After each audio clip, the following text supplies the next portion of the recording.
Let's talk about ceasefires. Ceasefire. Ceasefire. Ceasefire. Ceasefire. We seem to hear a lot about them, whether that's when they're signed, when they're celebrated, or when they're broken. Is the ceasefire done? I think it's over. But the reality is that ceasefires are often very messy. Ceasefire agreements really come in all shapes and sizes. Bad ceasefire agreements are arrived at quickly, and my goodness, they leave an awful lot of scope for reinterpretation or even deliberate misunderstanding. And signing one doesn't necessarily mean that a war is over, and it doesn't guarantee that fighting will stop. Just take a look at Gaza.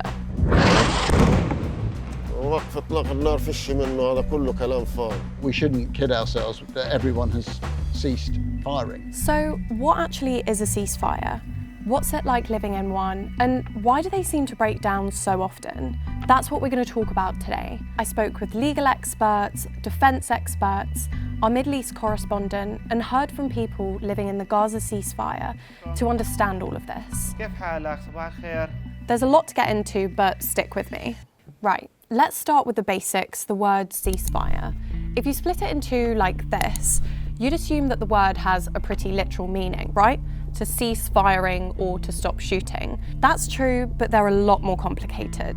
All ceasefires are quite fragile by nature because they are the first step towards war termination, towards the end of an armed conflict. In itself, it has no legal authority. It is just that both sides, all sides, decide that they'll stop fighting and start to talk about whatever it is that the conflict is really all about. The detail of what's in an agreement is usually decided by the countries or the groups who are at war, but it can also be decided by those who are trying to broker an agreement. And in some ways that makes sense, right? Each conflict is going to involve different groups and have different nuances. There isn't a single blueprint for what these ceasefire arrangements look like either. Sometimes they're written down, sometimes they're negotiated over the phone, or in 2026, they're even announced on socials. But ceasefires aren't a modern invention, and there are a lot of successful ceasefires that are out there that are still in place today. In Korea, 3 years of combat end as United Nations and communist negotiators at Panmunjom sign a truce. Like the one between North and South Korea. The ceasefires you've probably heard the most about right now are the three in the Middle East, in Iran, Lebanon and Gaza, and all of them involve Israel. But before we get into why they break down so often, it's important to look at what it's like to live in a ceasefire. Gaza's been in a ceasefire for more than 9 months, and when you see videos like this, it's not exactly what you'd expect. Thousands of attacks have taken place across the Gaza Strip, with both sides accusing each other of breaking the ceasefire and denying claims that they've broken it. On the 10th of October last year, the Gaza ceasefire came into force. Data shows that there's been 2,926 reported attacks carried out in Gaza. The data from conflict monitoring group ACLED shows that within that almost 9-month period, 2,920 of these reported attacks were carried out by the Israeli military, including attacks launched from vessels. While the militant group Hamas, which governs Gaza, and other allied groups have reportedly carried out 6 attacks on the Israeli military. When I asked them about it, the IDF didn't dispute the figures from ACLED. Responding to our story, they said, "The military operates in accordance with international law and solely directs strikes against military targets and other lawful targets." And how would you describe the current Gaza ceasefire? Fragile, failing, and only just about worthy of the definition. There is absolutely nowhere near the amount of aid going into Gaza that is needed, and there's still a huge amount of nervousness. I mean, look, it's a really failing ceasefire. And remember, this recent war in Gaza came after the October 7th attacks, which saw 1,200 Israelis killed by Hamas and another 251 people taken hostage. The 2.5 years of war that followed saw over 70,000 Palestinians killed, millions displaced, and much of the Gaza Strip completely destroyed. Israel's been accused of genocide by a UN Commission of Inquiry, but it's an accusation they've always denied. Since the war started in 2023, Israel's banned international journalists from reporting from inside Gaza freely. But Palestinian journalists have continued to report inside Gaza, despite the very real danger. For this episode on ceasefires, our team in Gaza spoke to doctors at Al-Shifa Hospital and displaced families living in tents. عايشين يعني بخوف وما زال في الدنيا. مش عيشة بني آدمين هاي. 9 members of the Al-Gaf family are living in these tents in Gaza City. Among them are grandparents Khalid and Rehab, and 2 of their grandchildren, Abdul and Jana. Their camp sits inside the city's port, but even by the sea and in a ceasefire, they can't escape the fighting. قصف شغال ليل نهار قبل امبارح هواي اجت هزت لنا الارض ارتعبنا كل صغار ارتعب وما حدش عرف يقعد من الخوف. زننا 24 ساعة عنا بتضل زننا لراسنا لما الواحد ما يعرفش يقعد من وراها. انبسطنا انه قالوا وقف اطلاق النار وإشي وقلنا بنرتاح وفي امن وامان بالاخر اللي هي صارت هواية يعني وكله كلام فاضي ما فيش وقف اطلاق النار على الفاضي يعني. Ongoing attacks during the ceasefire means that Gaza's death toll is still rising. Gaza's health ministry, run by Hamas, says that 1,198 people have been killed and 3,831 people have been injured. Of those killed, 770 were men, 36 were elderly, 128 were women, but 264 of those killed were children. That's 22%. The IDF claims that data from the health ministry is unreliable, but their figures are widely and frequently used by the UN and other international agencies. But the data doesn't distinguish between civilians and militants. And during the ceasefire period, 5 Israeli soldiers have been killed, according to the military. For some doctors in Gaza, this still feels like an active war. صراحة منذ بدء تطبيق وقف إطلاق النار أعداد الإصابات في تزايد. بشكل عام قدرة المستشفيات الاستيعابية لموضوع الإصابات في الفترة الحالية هي فترة حرجة. يوميا ما يقارب من 3 أو 4 قصف بشكل مستمر، قصف بشكل يومي. آلة الدمار ما زالت مستمرة. توقعنا أنه يكون في تطبيق للهدنة بشكل واضح على الأرض لكن ما نراه بالعكس. The October ceasefire was part of a wider 20-point peace plan that Donald Trump announced in September last year. The early stages of this plan include the ceasefire, which is what we're going to discuss. You can split it into broadly 3 areas. Both sides agreed to stop fighting. Israel also agreed to partially withdraw its troops to what became known as the Yellow Line. That meant that Israel controlled around 50% of Gaza. On hostages, Hamas had to return all remaining Israeli hostages held in Gaza, both alive and dead. In exchange, Israel would release around 250 Palestinian prisoners and 1,700 people, including minors, who were detained in Gaza during the war. The third was the increased flow of aid into Gaza.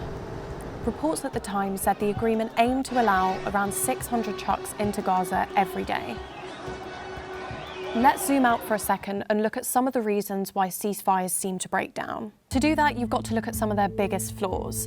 They're open to interpretation, there can be a lack of accountability and a lack of enforcement. But first, let's start with the lack of trust. We tend only to be in an armed conflict because the parties to the armed conflict don't trust each other and failed previously to negotiate over their differences. In the context of Gaza, that issue of distrust runs deep. You have to remember there is zero trust between Hamas and the Israelis. I mean, if you can go below zero, sort of negative trust, they're absolutely out and out hatred. If you distrust the other side, you are waiting for them to misbehave. You're waiting for them to do something underhand.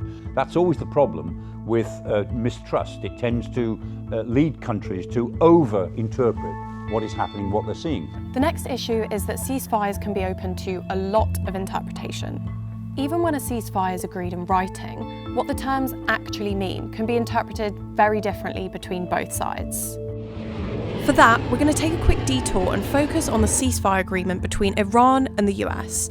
After months of fighting, the US and Iran reached a ceasefire agreement. This is officially known as the Memorandum of Understanding, but it's basically the ceasefire agreement. It was signed in June by Iranian and US leaders. And if we look at this particular clause, number 5, it's relating to the Strait of Hormuz, which is one of the busiest shipping lanes in the world and has been one of the most contested parts of the ceasefire. It says here that the Islamic Republic of Iran will make arrangements using its best efforts for the safe passage of commercial vessels. And then it adds, the traffic of commercial vessels will immediately start. But how has this been interpreted by both sides? On the Strait of Hormuz, the MOU says that it will be open immediately. The Iranians say, well, it is open immediately as long as you follow the track that we want you to follow coming in and out of the straits. And the Americans say, well, that doesn't mean it's open properly. The Iranians and the Americans disagree on what an open Strait of Hormuz should look like. After this, both sides restarted strikes on each other, showing you just how different interpretations of a ceasefire can be so problematic. Okay, so we know that there's issues with ceasefires once they're drafted and once they're in place, but what happens when there's a violation? Well, that's where the next problem comes in, the lack of accountability. Most of the time, ceasefires are not meant to be binding. They're not treaties under international law. Without being legally binding, that can make it really hard to hold those who have broken the ceasefire to account. A lot of the flaws that we see in ceasefires today can be applied to Gaza as well. Do you remember when we were talking about the ceasefire agreement there, and the fact that part of it was to do with Israeli partial withdrawal? That's where the yellow line comes in. The yellow line isn't actually like a physical line. It's made up of all these yellow blocks that have been placed on the ground. And actually, where that line is has been very controversial. In fact, the Israeli Prime Minister Benjamin Netanyahu said himself in May that they'd moved to control 70% of Gaza. אנחנו עכשיו ב-60% משטח הרצועה, אתם יודעים את זה. היינו ב-50, עברנו ל-60. הדירקטיבה שלי היא לעבור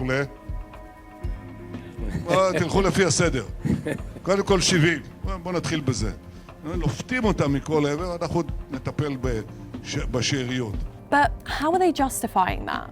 The Israelis still maintain that they need this because as long as Hamas, they would say, is present and at the moment is rearming, then they say, and this is a line you hear about Lebanon as well, you need this buffer to protect the Israelis who live near that border between Israel and Gaza because of October 7th, because of this fear of another attack and because fear that Hamas would fire rockets into those Israeli communities. I asked the IDF whether they consider this Israeli expansion within Gaza as a violation of the ceasefire agreement.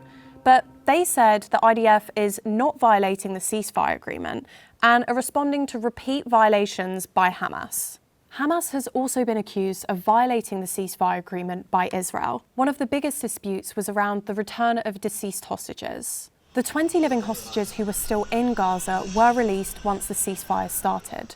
But Israel accused Hamas of delaying the return of the remains of some hostages. The dispute included 24-year-old Ran Gavili, whose remains hadn't been recovered. They weren't handed over by Hamas, but were recovered by the IDF more than 3 months after the ceasefire started. Hamas has denied deliberately delaying the return of hostages, saying that the destruction in Gaza made it difficult to locate and recover some of the bodies. Like we said before, ceasefires are not legally binding. They rely on this idea of political will, and it kind of seems that if or when there's a violation, there's very little consequence. This brings us on to our last point, the lack of enforcement. There's no single way to enforce a ceasefire, and it depends on who's involved. International bodies like the United Nations have typically played a range of roles in ceasefires. Very often, the United Nations is required to produce monitors. So a UN force, not a combat force, but a force of military personnel is sent into a territory to observe what goes on, to stand on the ceasefire line and report if there are any violations. But are these international bodies like the UN as effective as they used to be? As we're speaking now, we're entering into another great power period, which is dominated by big figures who don't really care much for the United Nations. I always say about the UN, fantastic potential, but it's all about the people. You know, you can have a wonderful concept, but if you don't have the people. The UN has never lived up to its potential. All of these sort of institutional matters of institutional decline, they're implicated in these ceasefires failing and in us having more and more armed conflicts that are simply protracted and where it's not clear how they're going to end in peace. When we look specifically at Gaza, while the UN Security Council has backed the ceasefire, another player has gotten very involved. If President Trump and all Board of Peace members could please take their seats in the front. Okay, just quickly, let's talk about this Board of Peace. It was proposed around the time of that 20-point Gaza peace plan last September. While the board was set up to oversee the wider Gaza plan, the ceasefire is a central part of it and how the plan could even progress. Its board includes members like Trump's son-in-law, Jared Kushner, and Tony Blair. One of the issues with this is about who's judging, who is standing in judgment over the activities of the Israelis and Hamas. Now, the Board of Peace, which Donald Trump created, is not the United Nations. It's something you buy into, and if you look at the members of it, there are no European Union sort of nations on it. Britain's not a part of it. France isn't. Canada isn't. A lot of people see it as a vanity project with Donald Trump at the top, not the President of the United States, but Donald Trump as the chairman. So that's one of the questions about this, is the sort of legitimacy of this. Another question is, if and when an international force is sent in as a sort of peacekeeping, it's not going to be the United Nations, who's it going to be and what rules will they stick to? A ceasefire is still important, but there are still so many concerns about what's happening inside Gaza and whether we should even call it a ceasefire. Since it didn't lead to a cessation of hostilities, ideally we shouldn't call it a ceasefire, and ideally the world wouldn't look at Gaza and assume that it is subject to a ceasefire. It is very much subject to an intense, ongoing international conflict. History has shown us that successful ceasefires are possible and that they can be a really important pathway to longer-term peace. However fragile these things are, a day of ceasefire has to be better than a day of war. But it feels like there's so much scope for interpretation and breaking the rules, which makes me question what the word ceasefire really means today. Given that we seem to be living in a world of instant ceasefires which don't last very long, it's an interesting problem as to whether ceasefires are being devalued in the modern world. In a way, I think they are, because years ago, a ceasefire was a rather important moment. With fighting ended, a political conference is slated. It did represent something that changed the character of a conflict. In the last few years, certainly the last 6 to 10 years, we've witnessed more and more ceasefires that create cynicism, disbelief, and they are a waypoint in some sort of messy conflict, which we don't really expect to be solved anytime soon.